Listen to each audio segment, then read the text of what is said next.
एक शांत, सुस्त गांव में, एक विशाल, प्राचीन जंगल के किनारे, 3 किशोर लड़के, रोहन, अमन और समीर, बोर्डिंग स्कूल से लौटने के बाद अपनी गर्मी की छुट्टियां बिता रहे थे।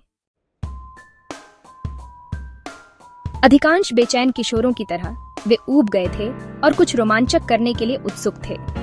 एक शाम समीर के पुराने स्मार्टफोन पर स्थानीय किंवदंतियों को स्क्रॉल करते हुए उन्हें एक रीढ़ की हड्डी को झकझोर देने वाली कहानी मिली। जंगल के भीतर एक छिपा हुआ मठ जहां 3 शाश्वत संत रहते थे। किंवदंती के अनुसार ये संत सदियों से बूढ़े नहीं हुए थे और जो लोग उनसे मिले वे फिर कभी पहले जैसे नहीं रहे। रहस्य से मोहित होकर रोहन ने प्रस्ताव रखा कि वे इस मठ को खोजने के लिए जंगल में उद्यम करें। समीर तुरंत उत्साहित हो गया। वह अपनी यात्रा को रिकॉर्ड करना चाहता था और संभवतः ऑनलाइन वायरल होना चाहता था। अमन हालांकि सतर्क था। उसने जंगल के बारे में अशुभ फुसफुसाहटें सुनी थीं। कैसे पक्षी इसके ऊपर उड़ने से इनकार करते थे और कैसे जो लोग गहरे वर्गों में प्रवेश करते थे वे अक्सर कभी नहीं लौटते थे। फिर भी वह रोमांच के रोमांच और अपने दोस्तों के आग्रह से राजी हो गया। अगले दिन एक साधारण कैंपिंग यात्रा के बहाने लड़कों ने आवश्यक चीजें पैक की। फ्लैशलाइट, पानी की बोतलें, एक पावर बैंक और समीर का कैमरा फोन, और जंगल की ओर चल पड़े। जैसे ही वे पुराने पत्थर के मेहराब से गुजरे जिसने प्रवेश द्वार को चिह्नित किया, कुछ अजीब हुआ। हवा ठंडी हो गई, धूप अस्वाभाविक रूप से मंद हो गई और पक्षियों के गाने और कीड़ों जैसी सामान्य जंगल की आवाजें बंद हो गईं। ऐसा लग रहा था जैसे जंगल ने उन्हें पूरी तरह से निगल लिया हो। और फिर जैसे ही समय धीरे धीरे बीतता गया, कुछ अजीब सा एहसास होने लगा। लड़कों के कदम अनजानी राहों पर बढ़ते गए, मानो कोई अदृश्य ताकत उन्हें आगे खींच रही हो। बिना किसी वास्तविक दिशा के घंटों चलने के बाद लड़के अप्रत्याशित रूप से कुछ पर आए। 3 लबादे पहने हुए आंकड़े चुपचाप एक क्षयकारी पत्थर के कुएं के पास खड़े थे। ये आंकड़े पौराणिक संत माने जाते हैं। लकड़ी के मुखौटे पहने हुए थे। प्रत्येक को एक अलग अभिव्यक्ति के साथ उकेरा गया था। एक मुस्कुराता हुआ, एक रोता हुआ और एक चीखता हुआ। उन्होंने न तो बात की और न ही चले। फिर भी किसी चीज ने लड़कों को संपर्क करने के लिए मजबूर किया। एक शब्द भी कहे बिना मुस्कुराते हुए संत ने अपना हाथ उठाया और एक छायादार जंगल पथ की ओर इशारा किया। लड़के मंत्रमुग्ध और अजीब तरह से आज्ञाकारी बिना किसी सवाल के पीछे चले गए। जैसे जैसे वे गहरे चलते गए, पेड़ घने, गहरे और अधिक मुड़े हुए होते गए। रोशनी और मंद हो गई और हवा नमी और एक भयानक चुप्पी से भर गई। आखिरकार पेड़ों में एक विराम के माध्यम से उन्होंने इसे देखा। मठ। संरचना प्राचीन थी। इसकी दीवारें काई और लताओं से ढकी हुई थीं। छत के कुछ हिस्से ढह गए थे। फिर भी इसके भारी लकड़ी के दरवाजे खुले थे, जैसे कि उनका स्वागत कर रहे हों। वे हिचकिचाए, लेकिन जिज्ञासा ने उन्हें आगे बढ़ाया। अंदर मठ ठंडा और दमनकारी था। धूल हवा में लटकी हुई थी। दीवारों को संतों के फीके भित्ति चित्रों से ढका गया था, हालांकि अधिकांश चेहरों को हिंसक रूप से खरोंच दिया गया था। आगे की खोज करते हुए वे केंद्रीय प्रार्थना हॉल में पहुंचे। वहां उन्हें 3 खाटें मिली, कंबल करीने से व्यवस्थित और अभी भी गर्म। कोई उनका उपयोग कर रहा था। दीवारों के माध्यम से एक बेहोश झप ध्वनि गूंज रही थी, लेकिन कोई भी दिखाई नहीं दे रहा था। तभी एक अजीब सा सन्नाटा छा गया। दिल की धड़कनें तेज हो गईं, जैसे कोई अनदेखा खतरा पास आ रहा हो।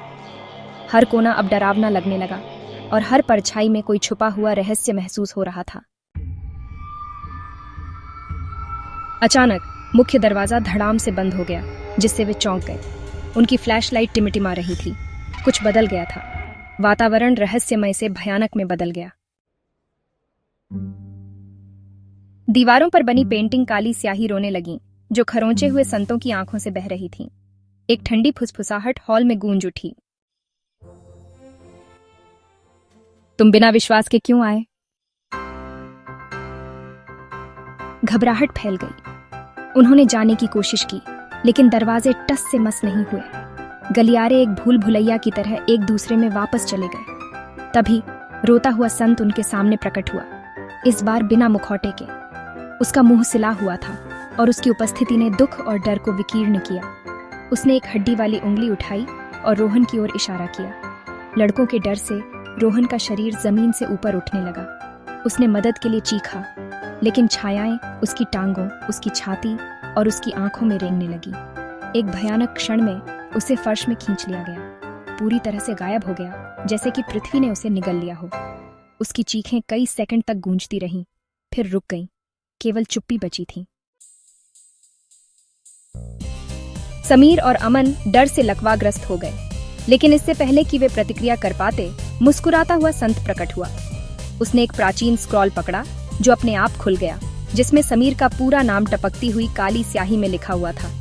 फिर स्क्रॉल में आग लग गई और वह राख में बदल गया। उसी क्षण समीर की आंखें पीछे मुड़ गईं। वह एक ऐसी जीभ में झप करने लगा जिसे वह समझ नहीं पाया।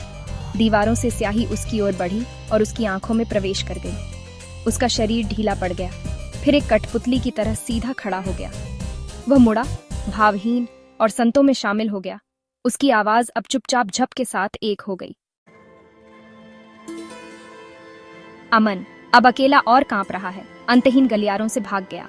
मठ जीवित महसूस हुआ, दीवारें खिसक गईं और दरवाजे हिल गए। आखिरकार उसे एक छोटा लकड़ी का दरवाजा मिला, जिसके बगल में एक भयानक संदेश खुदा हुआ था, केवल विश्वास दरवाजा खोलता है। थका हुआ, भयभीत और पतन के कगार पर अमन अपने घुटनों पर गिर गया। पहली बार उसने प्रार्थना की, भागने के लिए नहीं, बल्कि क्षमा और समझ के लिए। उसके सदमे के लिए दरवाजा चरमराकर खुल गया। एक चकाचौंध करने वाली सफेद रोशनी अंदर आ गई। वह इसके माध्यम से भागा और खुद को जंगल के बाहर पाया।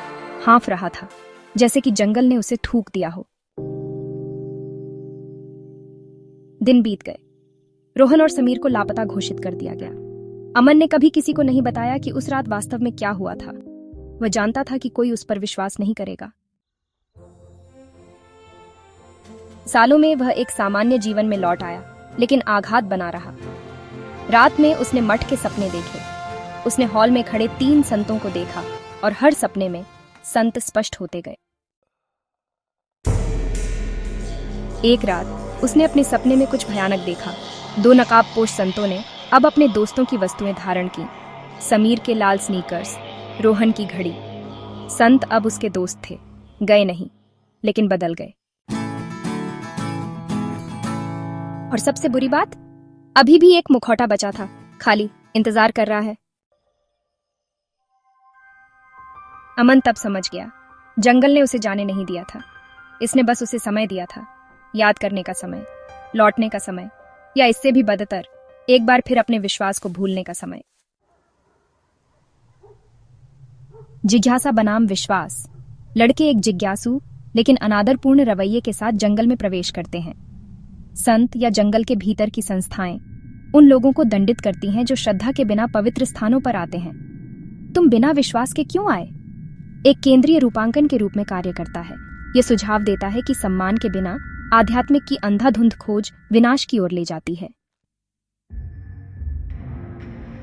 मृत्यु पर परिवर्तन कहानी लड़कों को सीधे मरते हुए नहीं दिखाती है।